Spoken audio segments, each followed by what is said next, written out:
末世第2年，门外丧尸疯狂的砸门。就在丧尸冲进来的一刹那，合租室友李萌把我推进了丧尸群。他不但骗走了我家装满物资的店铺，还把我推出去抵挡危险。我重生回到末日前1周，这次老天爷赐予了我一种灵能，灵能可以给食物充能，比如充能后的大米1粒就可以支撑成年人1天的能量，而且还能净化丧尸的尸毒。这一世我定要好好守护我的家人。时间回到末世前1周，我正好被裁员，便准备退租回老家帮爸妈看店。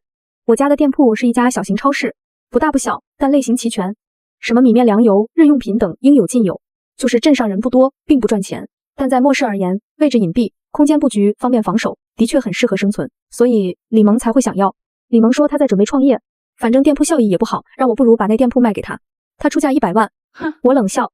果然，他还想像上辈子那样白嫖我家这个店铺。发什么呆啊？怎么还舍不得了？100万啊！你那小县城可以买一套房子了吧？见我不说话，李萌开始催促。我是看在我们认识好几年的份上，才出价这么高的，那边市场价大概也就70、80万吧。上辈子我也是这么想的，但又怕他亏太多，毕竟他也是普通打工人。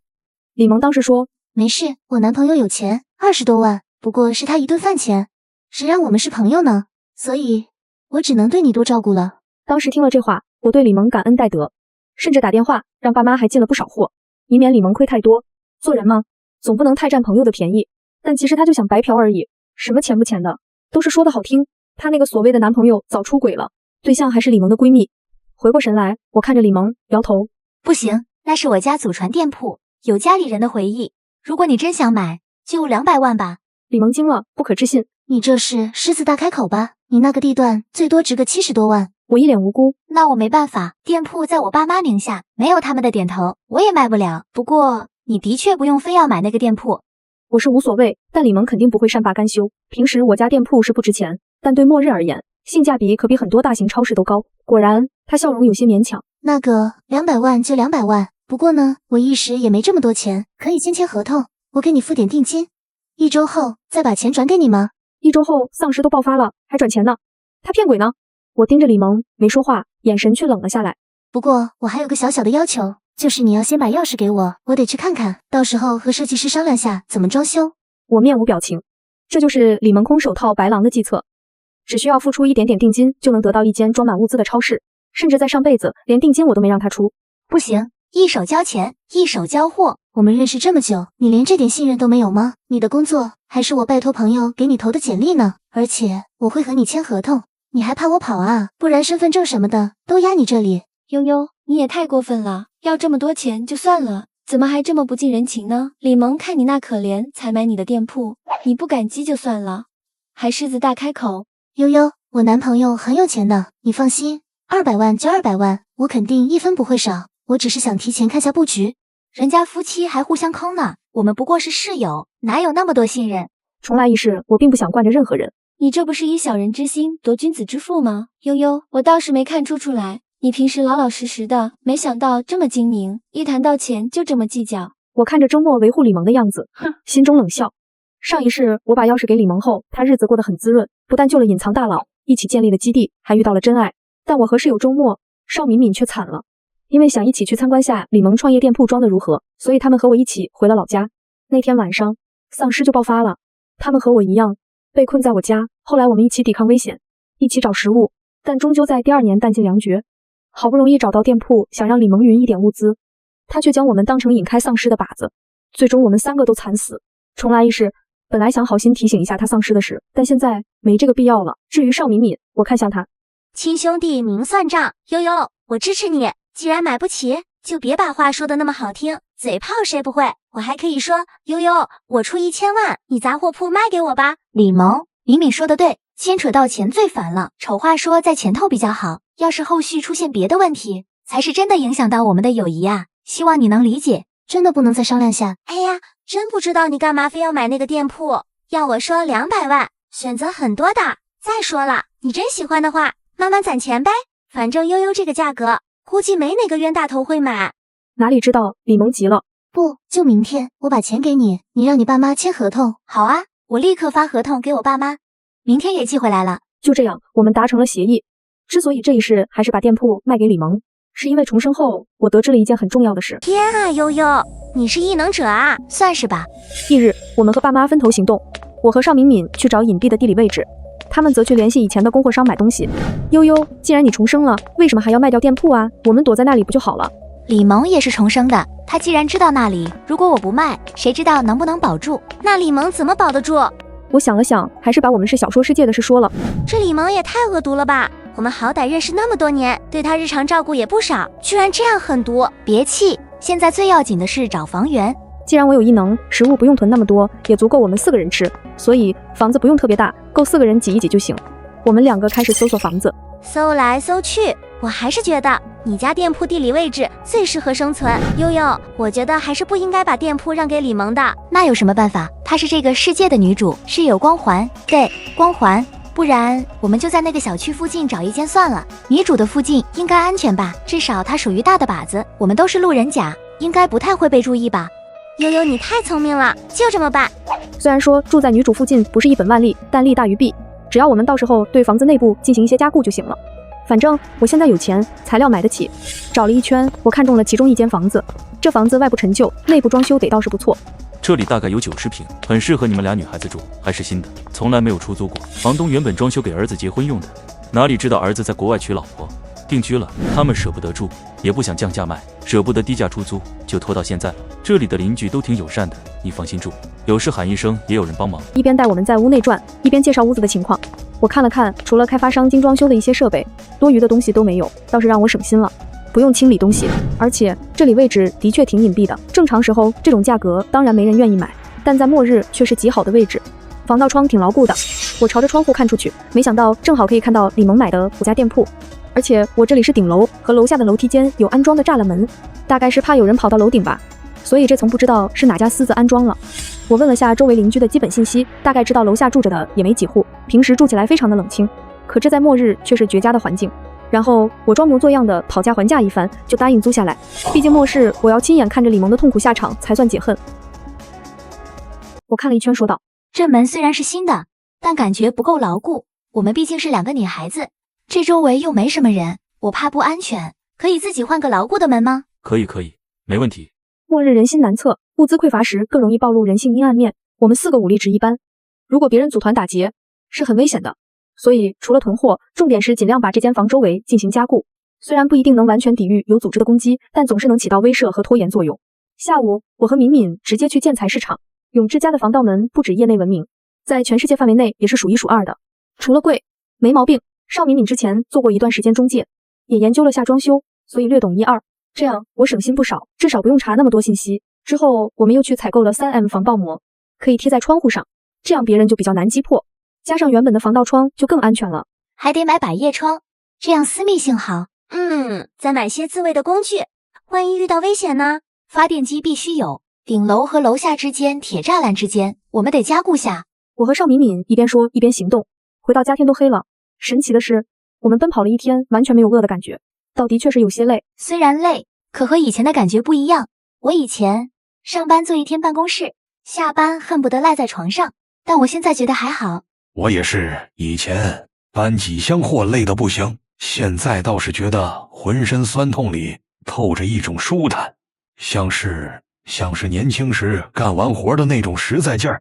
悠悠，看来你说的是真的。亲自体验了下我的异能，爸妈彻底相信我的话了。邵敏敏看着我，悠悠，你充能自己会消耗能量吗？我想了想，会消耗一种叫体力点的东西，这东西我每小时可以恢复5点，充能1粒大米消耗5点，4个人消耗20点，4个小时就会恢复。那有那种迅速恢复的吗？打游戏不都有回蓝回血的吗？高糖的食物可以。那除了给大米充能，还能给什么充能？不知道，没试过，应该都可以吧。邵敏敏眼睛越来越亮，你真是太酷了。那我们明天多买点高糖的东西，继续囤物资。我看着爸妈，我订了很多东西，家里的加固就靠你们了。我和敏敏去买物资。于是一连几天，我和敏敏继续开始囤货。因为买的东西多，我们分散采购，还分别从不同的店采购，清点了下我们的战利品：食物、水源、日用品、药品、工具类、娱乐类的东西基本齐全。之后是安装太阳能、收获储水等。时间紧迫，我们只能尽量做好一些基本的安排。我俩松了一口气，躺在柔软的大床上笑得贼大声。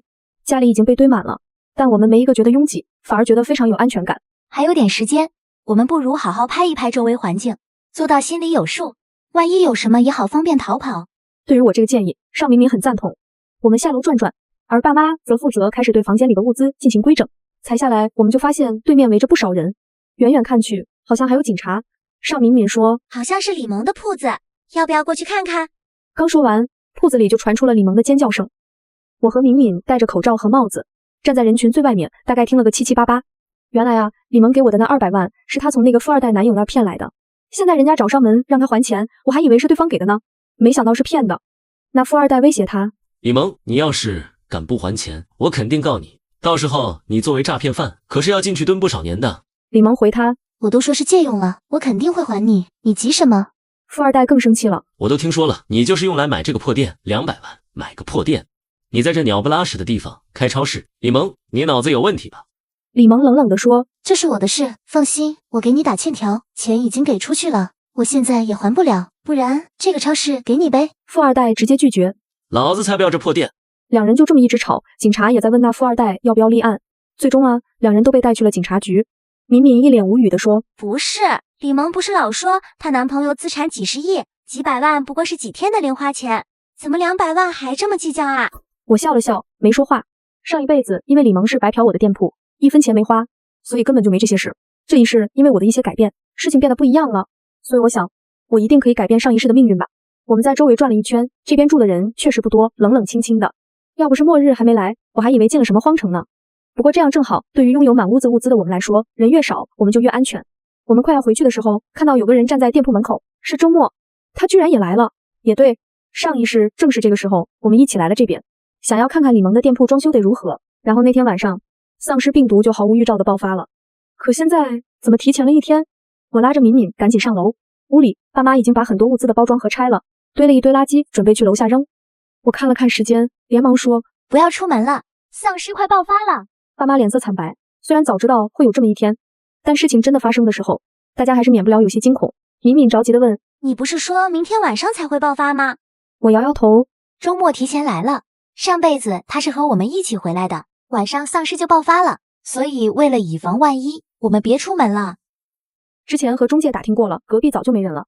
我们朝着隔壁走去，不是防盗门，是最简单的门和锁。正好买了液压钳，爸用那个打开就行。爸爸干惯了苦力活，3下5除2就捡了那把锁，我们把垃圾全都丢了进去。回到家里，看着满满当当一屋子的物资，我们4人会心一笑，这里如同末世的堡垒一般，加上我的异能，我相信可以撑过几年，没什么问题。到时候相信国家也会解决丧尸的问题吧。趁着暂时不需要出门，我开始给米粒和一些食物还有水充能。消耗了一半体力后，我停下来休息，慢慢等着体力恢复。虽然可以吃高糖食物补充体力，但那是紧急情况下才需要使用的。现在大门不出二门不迈，我只要慢慢等恢复就行。我们看似物资充盈，谁也不知道将来是什么情况，所以能省一点是一点。夜色渐黑，我用望远镜透过窗户朝李萌的店铺看去，他终于回来了。他看到周末的时候愣了下，两个人不知道说了什么，迟迟没进店铺，直到李萌看向远处，脸色惊恐，立刻跑回了店铺。周末直接跟上，我朝着李萌和周末刚才看的方向看去，果然有丧尸开始游荡了。果然，我预想的没错，丧尸提前爆发了。那些丧尸如同阴魂不散的厉鬼，看起来令人毛骨悚然。想到上一世被丧尸啃得血肉模糊，骨头外露，我不由得心头发寒，背脊冒出冷汗。怎么了？妈妈发现我不对劲，过来问我。这个时候，一声惨叫声打破了夜晚的宁静，撕心裂肺，带着绝望。我知道有人没了，末世来了。所有人挤在窗户边，看着下面，惨叫声一声接着一声。我们甚至看到楼下就有丧尸啃咬人肉的血腥场面。我拉上窗帘，看着大家，睡觉吧，好好休息。大家都很沉默。我和邵敏敏也进房间，躺在被窝。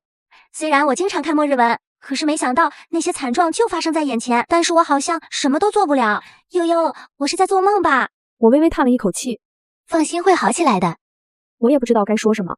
其实我不知道未来会如何，但是按我对这个小说世界只言片语的了解，我知道末世终将结束，只是不知道是什么时候。我们沉默地刷着手机。现在丧尸刚爆发，网络暂时没有瘫痪，至于能坚持多久就不清楚了。视频内容大同小异。求求大家帮帮我们！丧尸冲进小区了，我被困在顶楼，窗户都打不开了。有人来救我们吗？我们在超市里，门被撞开了，血太多了。我在家里不敢下楼，楼下全是丧尸，我去什么鬼世界啊？发生了什么？丧尸是什么鬼啊？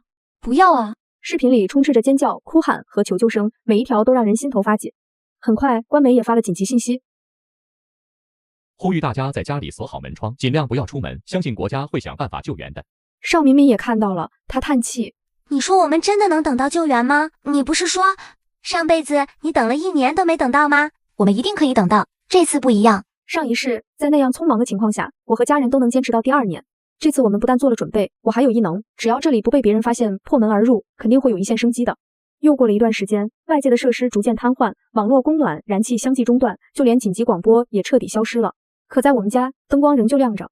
幸好之前提前准备，不但买了太阳能发电机和储能电池，还在房间里装上了隔音棉和遮光帘。这样一来，屋内的灯光与声响几乎不会泄露出去。即便开灯，我们也尽量保持微弱，以免惊动外面的人。过了几天，我和邵敏敏再次拿起望远镜观察外面的情况。邵敏敏惊呼：“李萌的店铺被人围起来了！”我顺着望远镜看去，只见那群人手里举着长刀、木棍，还有铁锤、斧头之类乱七八糟的工具，神情急躁，情绪几乎失控。不会有什么危险吧？我笑了笑，语气淡淡：“她是女主，怎么会有危险呢？而且她之前对店铺进行了加固装修的，就这些人拿的工具是供不进去的。”如我所说，这些人根本进不去，只能离开。但有个女人始终没离开，她拿着一根有壮汉手指粗的铁棍，不断地敲打店铺的铝合金大门。开门！我知道你这里有吃的，你开门，快开门！我们都快饿死了，你赶紧开门！翻来覆去，女人也只有类似的话。她发狠地敲门，但显然不是很有力气。糟糕，有丧尸哎！我也看到了。接下去血腥的场面，我们不敢再看。虽然已经末日好几天了，可是我们内心依然有些接受不了这样的现实。别看了，吃点东西吧。妈妈切了水果，爸爸拿来了零食。我拿出 Pad， 开始放早就下载好的电影看。4个人坐在一起，灯光柔和，仿佛还是寻常的周末夜晚。客厅里有水果的清香，零食的脆响，电影里传来轻快的音乐。哪怕外面丧尸游荡，惨叫不绝，这一刻，我们却好像回到了过去的安宁中。悠悠悠悠，快醒醒！这天，邵敏敏摇醒了我。我睁开眼睛，邵敏敏指着窗外，下雪了，而且还是暴雪。我立刻起身，看向窗外，外面大雪纷飞，积雪已经有大概5、6厘米厚度了。我也有些疑惑，现在不是中秋才过没几天吗？怎么会下这么大的雪？邵敏敏则道，都末日了，没什么不可能的。上一世也这样吗？我摇头，没有，冬天的时候下过雪，但没这么大。看来有些事情慢慢偏离了轨迹，又冷又饿，这末日生存的难度又增加了啊。不过唯一的好处就是丧尸也不怎么出来游荡了。难道丧尸也怕冷？但这对一些想要出来找物资的人来说，倒是一个很好的机会。有3、3、2、2的人在楼下聚头，他们说什么我们没有听太清楚，但他们对李萌的店铺指指点点，不知道为什么又放弃了。大概知道那边如铁桶般牢固，所以放弃了吧。那群人开始进入对面的一个小区。他们是在送物资吧？应该是。那会不会进我们这边？我心中一凛，很有可能。我们穿好衣服，和爸妈说了一声，大家要做好准备。没过多久，门口就传来响声，我们每个人神经紧绷。邵敏敏拿着弓弩对着门口，我爸拿着长刀，妈妈拿着铁棍，而我拿着一些防狼喷雾。动静并不在门口，顶楼和楼下楼梯间之前就有铁栅栏拦着，他们就算想要撬开，也要花费一定的时间。我拿了 PAD 看监控视频。没错，为了可以更好的预知情况，我将小型监控藏在杂物中间，可以随时监控那边的情况。监控里寻找物资的几人开始讨论，楼上肯定有人，不然谁把这里用杂物堵住，还装了门？好啊，有人就代表有物资。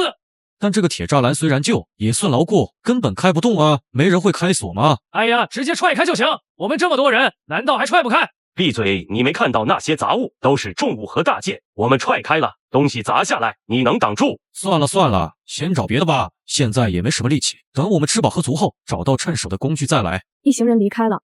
过了许久，听到外面没动静了，我们几个人才松了一口气。这大雪天的，我居然出了一身冷汗。我也深呼吸一口。你赶紧好好练练你的弓弩，这样的危险以后只会越来越多。恶急眼的人是没有人性存在的，别说物资，就是人，他们也可以吃。而且那群人也说了，他们不会放弃的，迟早会想办法，或者找更多的人一起来打开那道铁栅栏。大家休息下吧。妈妈的话还没完，外面又传来了动静，我们几个顿时又紧张了起来。监控视频里来的是一男一女，男的找到了一把铁钳，开始检索。我去剪不开。那就算了，我们赶紧走吧。我们瞒着朱哥偷偷来的，要是被发现了，肯定要被踢出队伍。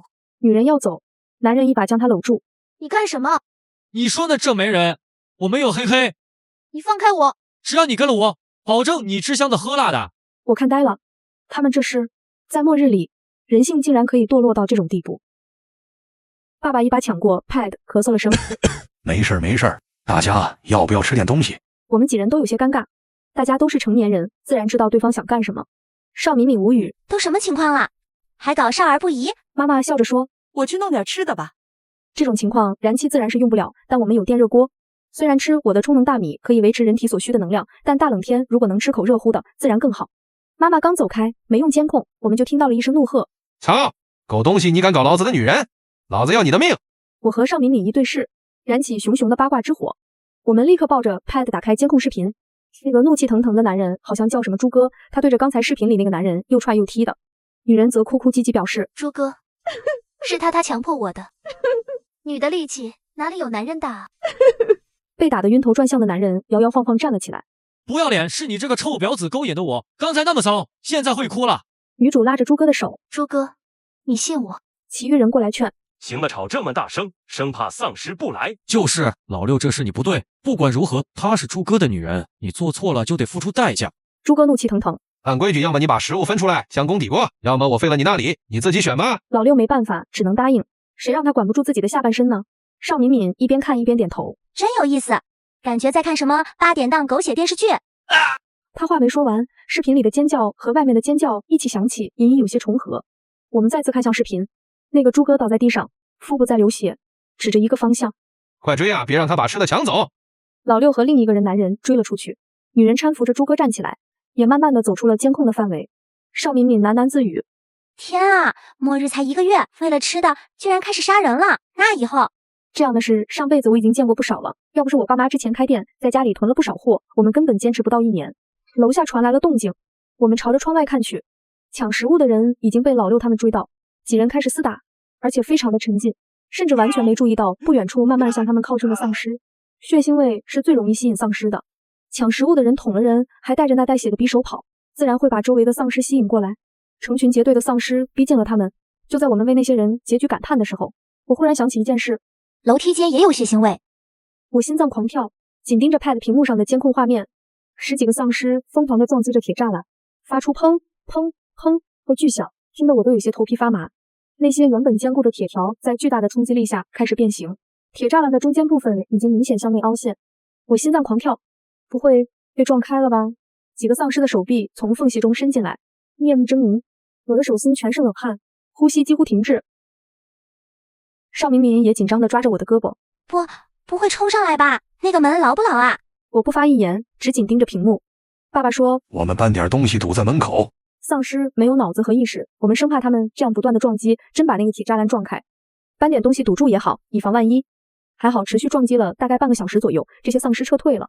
我们把一堆东西撤了后，也长长舒了一口气。还好他们只有力气，没有手段，不然要是产生了智慧，又有一大把子力气，那我们根本抵挡不过。这天吃完饭，我们和往常一样从窗户观察外面的情况。李萌的店铺门口围着很多人，那些人在打砸李萌的店铺，看起来好凶，大概是知道那里有吃的。那些人对着李萌的店铺不断的咒骂、敲打，但依然无济于事。丧尸来了！不知道谁喊了一声，大家都跑了。没一会儿，李萌店铺门口又变得冷冷清清。邵敏敏感慨：悠悠，当初你没有和李萌争那个店铺，真的是明智的选择。我们躲在这里，比那里安全多了。我点点头。谁知道呢？如果有更充足的时间，我肯定会选择更隐蔽安全的地方苟着。当时时间紧急，又要采集物资，我没有办法，只能选择书中女主李萌附近的地方了。本来以为这波人见李萌店铺无法攻克，不会再来，但是我低估了极度饥饿中的人对食物的渴望。第二天人又来了，不知道是新换了一批人，还是依然是昨天那帮，总之人更多了。他们一个个手持棍棒，有些力气还不小，对着李萌的小超市连番攻击，再坚固的铁门和墙壁也经不起这样的折腾。这样持续了3天，我用望远镜看，发现李萌店铺的门栅和墙壁出现了明显裂痕。如果再这样下去，这外面的防护很可能会被突破。你在担心他吗？邵敏敏大概发现我神情不对，突然问我，不是，我只是在想，她是女主，如果女主没了，这个世界，女主也不一定是一成不变的呀。而且按你的记忆，她上辈子那样3观不正，怎么配当女主啊？说着，邵敏敏看着我笑了。悠悠，你不但重生，而且还有异能，该不会这次你才是女主吧？我愣住了，觉得邵敏敏这个猜测有些不可思议，但仔细一想，又觉得她说的有些道理。可是如果身为世界的主角，就应该维护这世界的正义，就应该承担保护世界和无辜者的责任，否则这个世界会不会又重启啊？我有些头痛，完全不知道啊。如果像邵敏敏说的那样，我成为书中主角，那是不是应该给我点暗示，给我点任务呢？可是目前看起来好像并没有。我的异能并没有武力值，只能维持生存，怎么看都不像是主角吧？算了算了，走一步看一步吧。又一天过去了，外面有些水深火热，饿死的，被丧尸啃咬的，互相斗殴致死的。总之，外面的世界惨烈而混乱。可是官方那边依然没有什么消息。救援人员那么少，又缺少物资，估计很难派出人手，我们只能自救。还好我们有这些吃的喝的，苟住就是胜利。李萌，你要是再不让我进去，我会通知更多的人来你这店铺，到时候你这地方迟早被攻破。一道突兀的声音从楼下传上来，进了我们的耳朵。哪怕我们四周加了隔音棉，我们通过窗户朝下面看去，只见一个男的带着几个人，拿着大喇叭对着店铺里面的李萌喊话。这不是李萌的那个富二代男朋友吗？我记起来了，末日那天他来让李萌还钱，随后他们被带到警察局。李萌回来的时候周末来了，那个晚上丧尸就爆发了。李萌，你以为装死就有用吗？我告诉你，我是不会轻易放过你的。说着，他指挥着人在李萌店铺门口倒东西。那是什么啊？红红的油漆吗？可是泼油漆有用吗？现在是末日哎！啊，不对，是血。我皱着眉头仔细看，果然是血。那个富二代不知道从哪里弄来的血，居然泼到了李萌店铺门口。泼完，富二代一行人就开车离开了。离开前，他继续放话：你要是投降，就在门口扔个白色的东西，否则我隔几天来泼一次，我看你怎么办。而没一会儿，成群结队的丧尸便被血腥味吸引过来，他们像潮水般涌了上来，数不清的影子挤满街道，我仿佛都闻到从下面飘上来的腐臭味。丧尸疯狂的扑打、抓闹，身躯相互撞击，挤成一团，像一股无情的洪流，冲刷着门前的空间。铁门被撞击得咣咣作响，仿佛随时都会被挤开。晚上暴雨如注，这天气还真是不正常，一下子下雪，一下子下雨。都末日了，这反倒正常。我在思考一个问题，如果下雨了，那会不会把李萌门口的血冲淡、冲散？这样他那里的压力是减轻了，但别的地方依然会引来丧尸，除非等雨水把所有血腥味都冲走。果然有丧尸进我们这栋楼了。别紧张，丧尸没脑子，只会朝着血腥味的方向走。我们在顶楼，这里已经没有血腥味了，他们不会上楼的。上回那个叫朱哥的人被捅的地方，我们趁着丧尸离开的某一天已经进行了清洗，但为了以防万一，我们还是决定轮流守夜。爸妈年纪比我们大，我让他们晚上睡觉，我和邵明明守夜，我们可以白天休息。没事的时候我就用异能充能，不但食物只用吃一点，水也只用喝一小口。所以虽然时间过去了好几个月，但我们的物资几乎没怎么少，除了几人因为口腹之欲想要吃热食。雨越下越大，随着雨水把血腥味冲淡冲走，李萌店铺门口的丧尸也慢慢离开。真不愧是女主啊，这光环都不用她干什么，老天爷就把难题解决了。我故意逗邵敏敏，你还说我是女主呢。邵敏敏笑笑，我倒觉得我们这样正好，女主虽然有光环，但容易遇到各种障碍和难题，而且动不动就会献祭身边的人。哎呀，周末不是也在那店铺里3个月了，李萌居然没把他赶出来。周末也不是好惹的，上辈子就是这样。李萌开始想害的人是我，是邵敏敏救了我一回，只是那个时候我也没什么体力，最后还是被李萌推出去挡枪。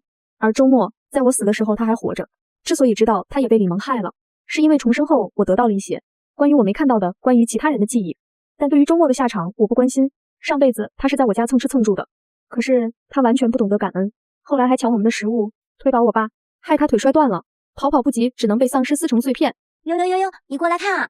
李萌居然开门了。我立刻过去。夜色下，李萌的店铺门口停着一辆车，门口站着几个男人，被李萌搀扶着进去。邵敏敏惊讶极了，呦，那些是什么人啊？李萌怎么会让他们进去？我脸色有些凝重。是杜潇一个基地的大佬，也是李萌上辈子的真爱。什么？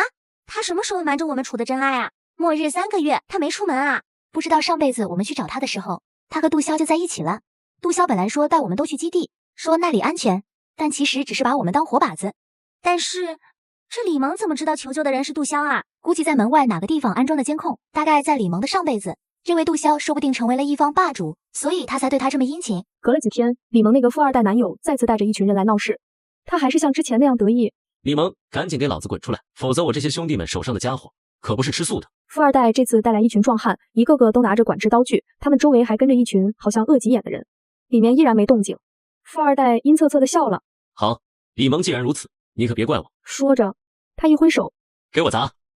那些人立刻冲上去，挥舞着铁棍猛砸门栅，铁门发出震耳的咣咣声，像是随时要被撞开。住手！里面终于传来李萌的声音，他也拿着扩音器。想谈判可以，让外面的人都滚，否则免谈。富二代冷笑。李萌，你当我傻的？想让我的人撤退？没门！只能缓缓打开一条缝，李萌的声音再次响起，让你的人后退到街对面，否则谈都不用谈。富二代咬牙切齿，但末日里食物就是命，他不能空手而归。他回头看了眼那些饿得眼睛发绿的人，挥了挥手，都退后到对面去。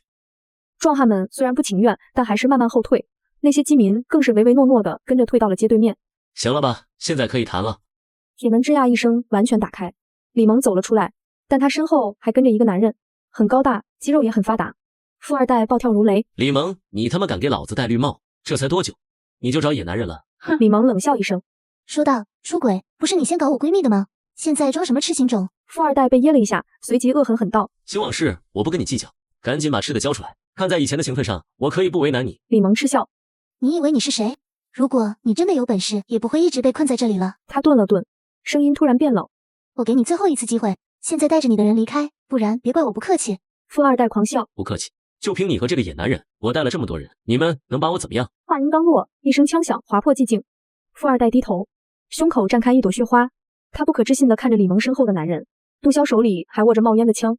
看到这一幕，我倒是淡定，邵敏敏则吓得立刻蹲了下来，压着嗓子问：怎么会有枪的？我说，现在连整个社会秩序都乱了，有枪不是正常。邵敏敏咽了咽口水，如果我们被发现，那……我神情凝重地点头，没错，如果我们被有枪的人发现，我们也基本是完蛋了。富二代血流了一地，那些壮汉瞬间僵住了，手里的铁棍都在发抖。在真理面前，再凶的人也得低头。李萌环视一圈，平静地说：谁愿意把尸体抬走，我给谁3天的口粮。我。几个饿急眼的人立刻举手，生怕慢了就没机会。李萌从门内拿出几个罐头和一小袋米，分给了那几个人。他们如获至宝，赶紧拖着富二代的尸体离开。剩下的人面面相觑，最后也都散了。别食物没弄到，小命先丢了。李萌转身对着门内喊道：周末出来清理血迹，不然引来丧尸，大家都得完蛋。门内传来周末不满的声音：凭什么让我来弄？这里这么多男的，为什么偏偏是我？哼！李萌冷笑一声，声音里透着寒意：我用我的食物养了你3个月，现在让你干点活，就推3阻4。你要是不干，现在就给我滚蛋！周末从门内走出来，他看了看杜潇手里若隐若现的枪，到嘴边的话又咽了回去。他不情愿地拿着抹布和水桶走到血泊旁。周末皱着眉头：这里没有水呀。李萌冷冷地回应：你自己想办法。周末脸色变得难看：李萌，你这是故意的吧？是啊，我就是想让你去死。李萌毫不掩饰自己心里所想的。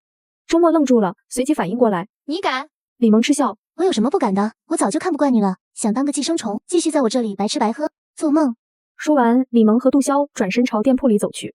周末急了，追上去想要理论，却被杜潇猛地一脚踹倒，整个人扑在了那滩还温热的血迹上。周末尖叫着，浑身沾满了血，他挣扎着爬起来，继续冲向店铺。楼上，我和邵敏敏看着这一幕。邵敏敏小声说：这李萌够狠的，他肯定一开始就不想养周末，但一个人力量太弱，没办法赶走他。现在有了杜潇撑腰，直接明目张胆啦。我点点头。周末现在浑身是血，他要是再不跑，丧尸闻到味儿就该追来了。但周末好像完全忘记这回事了，他开始疯狂的咒骂：李萌，你这个贱人，忘恩负义的东西！末日前我把你当最好的闺蜜，你就这么对我？店铺里没有任何回应，铁门紧紧关着。骂了会儿，周末有些慌了，周围一个人都没有，安静的可怕。有些许动静好像从远处传来，他跪在地上，开始哭着哀求：萌萌，我错了，我真的错了，看在以前的情分上，救救我吧，我保证以后什么都听你的。铁门吱呀一声开了，周末脸上露出欣喜的表情，但下一秒，2个男人从里面冲出来，架住了他的胳膊。李萌手里拿着一把锋利的刀，走到周末面前。周末惊恐的挣扎：你要干什么？李萌没说话，刀刃划过周末的左臂，顿时鲜血淋漓。周末惨叫，李萌冷冷地说：赶紧滚，不然丧尸可不会跟你讲情面。2个男人松开手，迅速退回店内，铁门砰的一声关上。周末捂着伤口，鲜血从指缝间流出，他踉跄着站起来，朝着街道另一头跑去。身后丧尸的嘶吼声越来越近。太狠了，这肯定是李萌和那个杜潇算计好的吧？先是杀了富二代立威，再让周末当活靶子引开丧尸，真是没人性。经历过上辈子周末的所作所为，对于他的遭遇，我没有丝毫同情心。有些人，他就是不值得你施舍善良的。不过，我还是被李萌的恶毒震撼到了，心里也一阵发寒。末日让所有人都撕下了伪装，露出了最真实也最残酷的一面。以后这样的事只会层出不穷。我对邵敏敏说：我们也得小心点，在末世有很多李萌这样的人。邵敏敏点头。楼下传来一阵骚动，我们探头一看，几只丧尸已经被血腥味吸引过来，正在舔舐地上的血迹，也有不少朝着周末逃跑的方向追去。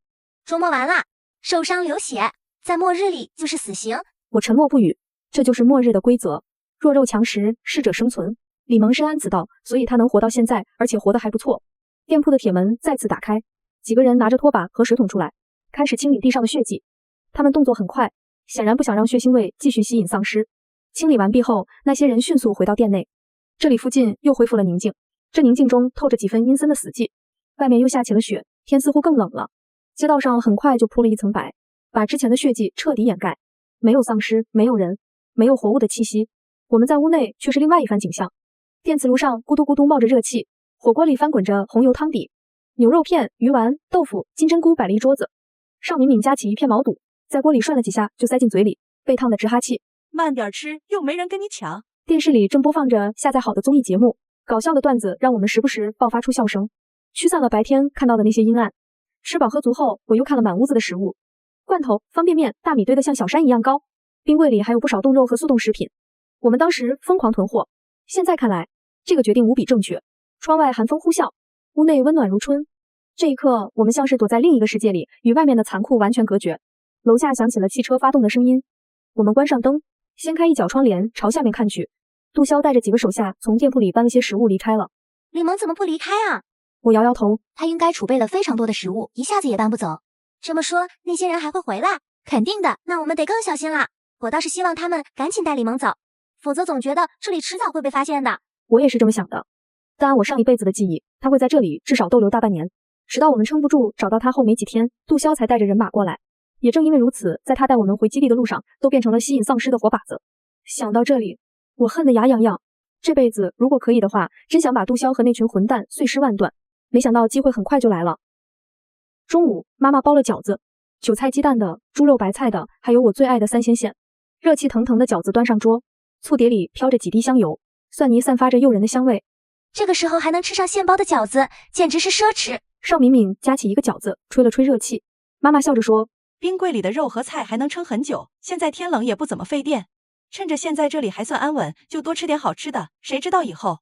话还没说完，楼下突然传来一阵刺耳的摩擦声，紧接着是砰的一声巨响。我们几人同时放下筷子，快步走到窗边。楼下，一辆黑色越野车斜斜地撞在路边的墙上，前保险杠已经完全变形，车门被暴力踢开。一个身材高大、穿着深蓝色冲锋衣的男人先跳了出来，他回身从副驾驶拖出一个瘦弱的戴眼镜男人，紧接着蓝衣男人又绕到后座，费力地拉出一个昏迷的男人。远处街道已经出现了7、8只丧尸的身影，他们被撞击声吸引，正摇摇晃晃地朝这边走来。虽然速度不快，但数量还在增加。深蓝色衣服的男人当机立断，一把背起昏迷的同伴，推着戴眼镜的男人就往李萌店铺那个方向走去。砰砰砰，男人用力敲着卷帘门，求求你开门。他的声音很有力，吐字也非常的清晰。你好，我们是政府人员，我是武警部队第7支队的郑峰，我战友受了重伤，求你开门。里面没有回应。求求你，我知道里面有人，如果你不相信，我可以给你看我的证件，我们真的是军人。郑峰的语气带着几分祈求，戴眼镜的男人也急切地补充，我是市疾控中心的吴志远博士，我在研究抗丧尸病毒的疫苗，求你开门救救我们，现在我们很危险。丧尸越来越近，数量越发的多了起来。郑峰回头看了一眼，脸色凝重，李萌是不会开门的，他们再不离开，必死无疑。他那个昏迷的战友衣服上有块血渍，可能是受伤了，血迹和响声都会引来丧尸。邵敏敏问，这些人是谁？你认识吗？我回忆着脑子里的信息，那个穿蓝色衣服的叫郑峰，是武警部队的，戴眼镜的应该是吴志远博士，他在研究抗丧尸病毒的疫苗。邵敏敏瞪大眼睛，你上辈子见过他们？我摇头，不是，是那本书里写的。我按了按太阳穴，试图让那些零碎的信息变得清晰一些。书的记忆没有立刻全部提供给我，而是断断续续的恢复，就像游戏按等级解锁着什么一样。但我记得书里说，李萌上一世就是靠着出卖吴博士，在杜潇的基地站稳了脚跟。邵敏敏想了想，怎么办？听起来他们是好人啊，是为国家做事的人，我们要不要救救他们？我内心剧烈挣扎着，理智告诉我，暴露我们的存在风险太大，要是出声，我们精心隐藏的避难所就会曝光，到时候李萌知道了，肯定会告诉杜潇，那个混蛋手里有枪，带着一帮亡命之徒，如果他们来抢劫，后果不堪设想。可是如果不救的话，这3个人必死无疑，特别是吴博士，他可能是人类的希望，我能眼睁睁看着希望在眼前破灭吗？虽然说我这里囤的物资加上自己的异能可以维持很久，但我也不想一直过这样的日子。如果人类都灭亡了，我们也是迟早的。就在这时，郑峰似乎注意到了什么，他的目光扫过周围的建筑，最后停在了我们这栋楼上。我和邵敏敏冷不防和他的视线对上了。糟了，邵敏敏下意识地往后一缩，我也赶紧躲开，心跳如擂鼓，但已经太迟了。邵敏敏紧张地抓住我的手，他看到我们了，悠悠，怎么办？谁看到我们了？爸爸妈妈也凑过来，我把情况大概说了一遍。妈妈沉默了几秒，如果他们真的是军人和科学家，悠悠，有些事情比我们的安全更重要。爸爸搂着妈妈的肩膀说，既然上天给了你这样的能力，还有奇遇，我们不能那么自私，有些人该救还是救。邵敏敏也点头，对，不管什么时代，总要有人去努力，世界才会变得更好。那个博士为了研究疫苗都不顾自身危险，我们有什么好怕的？脚步声越发的近，我知道他们3个上楼了。通过监控，我看到他们已经抵达了我们这层楼和楼下楼梯间的铁栅栏前。你郑峰刚准备敲门，我和我爸就出现在门口，我连忙道，快进来。爸爸连忙去帮郑峰扶他的队友，抵靠在铁栅栏门前有个大柜子，这里面已经被我掏空了，只要打开就可以自由进出。这里面开暖气了，这么暖和。随后他们又看到我们满屋子的物资，惊讶的下巴都要掉下来了，但惊讶也不过一瞬间，两人都没有多问。我爸帮着郑峰把他昏迷的队友放在沙发上。他是受伤了？郑峰点头。是，我们是护送吴博士的，他是研究抗丧尸病毒疫苗的，只是路上我们被人追杀，他受伤了，失血过多，又高烧不退，怕是……一个硬汉忍不住红了眼眶。吴博士也感慨，护送我的一共有8个人，现在就剩他们了。我妈赶紧从厨房端来热气腾腾的面条。饿了吧？先吃点东西垫垫肚子。郑峰和吴博士一愣，连连道谢。我想了想，进房间拿了药，这是退烧药。想了想，又拿出我充能后的水和食物。这个给你队友吃下去，应该会好吧？药物可以退烧，但充能食物能不能救人，其实我也不是很清楚。你们居然有药，太好了，安子有救了。两人把药给安子喂下，看着我给的食物，有些犹豫。他现在估计吃不了东西。我想了想，那先喂点水吧。如果充能的食物有用，那么这位叫安子的武警肯定也能醒来，到时候吃食物就好了。沙发很大，足够安子平躺着。我妈又给他拿了条毯子盖着。郑峰和吴博士在吃着面，不一会儿就吃完了。妈妈说，如果不够，我再给你们做点。两人摇头。说起来，大概很久没吃东西了，这一碗面下肚，已经不饿了，甚至精气神都好了不少。我想，那可不嘛，煮面的水是充能过的，自然是有神奇的力量。我也是想他们赶紧恢复体力，万一遇到危险，还能帮忙抵挡一下。我爸在那里问，你们刚才说是被追杀的，什么人要追杀你们？难道我们这里还有什么国外的不法分子？说起这个，郑峰一脸气愤，不是什么国外势力，是国内自己人。原来他们身上带着一些初步实验的疫苗，想要带回江城更大的研究中心进行试验，那里的设备更高级，人才更多，只要实验成功，就可以用这些疫苗结束这个丧尸横行的末世。这多好的事啊！可是有些已经从这乱世里获得权势地位的基地，并不想结束这个末世，他们已经尝到权力的滋味，成为人上人，怎么可能想世界恢复正常呢？所以他们要毁了疫苗，杀了吴博士。邵敏敏也是气哼哼的，这些人是不是疯了？他们以为不结束末世就能一直当土皇帝，太天真了。再这样下去，人类迟早灭亡，到时候别说权势地位，连活下去都成问题，他们又能得意多久？话虽如此，但这世界上并不缺少目光短浅、利益熏心的人。几个小时后，安子醒了过来，吴博士连连称医学奇迹，他们在我这里吃得好，睡得好，每个人恢复得异常好。安子和郑峰是武警人员，观察非常敏锐，他们很快发现我的食物不同寻常，我没有完全隐瞒。的确非比寻常，但来源我不能说。他们也没有追问，并保证说会帮我保守这个秘密。在他们重新出发要护送吴博士去江城的时候，我送了很多充能的食物和药品给他们，希望你们能够研制出疫苗。我一脸郑重，拜托，我真的不想一直活在这个末世里。他们离开后，我们这里又恢复了平静，舒服的日子没过半个月，楼道里传来巨大的声响，我们4个都吓了一跳。什么情况？丧尸？这动静更像是人为。我们打开监控视频，只见杜潇和李萌带着一群人在这里撞击铁栅栏。邵敏敏皱眉，是他们！天啊，看他们带的工具，应该要把那个门撞开了。我也好奇，为什么他们会来这里？李萌扯着嗓子喊，你好，我家被丧尸围了，请救救我们吧。邵敏敏压低声音，看样子他们好像知道这里有人啊，我们什么时候暴露了吗？我忽然想到一个可能，李萌是不是来找郑峰和吴博士他们的？书里说过，李萌出卖了吴博士，所以才获得了杜潇完全的信任。所以杜潇就是那个不想末世结束，想要称王称霸的恶势力。或许在李萌的上一世的记忆里，郑峰他们就是躲在这里，而因为没有我的帮助，他们恢复得很慢，才能被李萌带着杜潇逮个正着。但这次不同了，李萌喊了几句，有些不耐烦，好像没人，难道走了？杜潇摇头，不会，他们有人受伤，好几天没吃东西，车子又报废了，怎么可能走得了？或许饿死倒是有可能。李萌点头。那还要去看吗？杜潇冷着脸。当然，活要见人，死要见尸。然后他吩咐手下强攻。监控里，他们发起更猛烈的撞击。邵敏敏声音有些抖。看来他们不来看看是不会死心的。我想到一个主意。我们有肉，在上面撒点血丢下楼，这样可以吸引丧尸。这个门外面还有一层防盗门，明明你躲在暗处，等我开门和他们交谈的时候，射伤其中一个人，到时候肯定会引来丧尸，他们会自顾不暇。我准备划破手臂的时候，刀被爸爸抢过去。我大男人皮糙肉厚的，我来。他割破手臂，挤了不少血在肉上，然后丢下楼。之后妈妈赶紧带他去清洗包扎。就在这个时候，外边传来一声巨响，我们知道铁栅栏被撞开了。我倒是没废话，直接打开了门。李萌看到我有些惊讶。悠悠，你怎么在这里？我也一脸诧异。李萌，你怎么会在这里？看了看他身后，他们又是谁？李萌并没耐心和我掰扯。你别废话，快开门！你是不是救了什么人？我可告诉你，赶紧把人交出来，不然你活不了。杜潇也尽量露出善意的笑容。是啊，大家都是朋友，不如先把门打开。那些人是不是告诉你是研究疫苗的政府人员？他们都是骗子。我有些害怕。好，我去给你们开门。我一边计算丧尸出现的时间，一边演戏。对面两人露出得逞的笑容。就在这个时候，我迅速矮了身子，然后高声大喊：“敏敏！”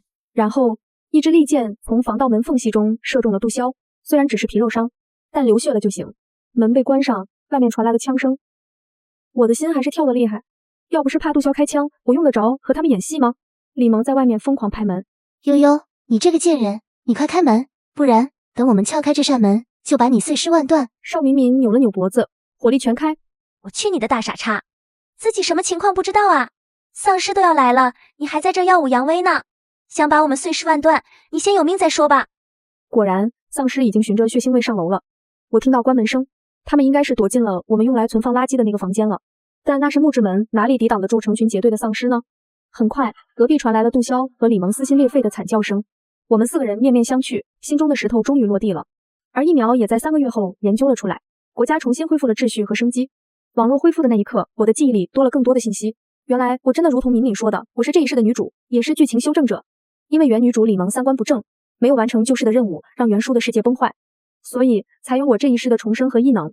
外面逐渐亮起万家灯火，街道上不再有惶恐的奔逃，取而代之的是久别重逢的欢笑。一切都在复苏，一切都充满着生机。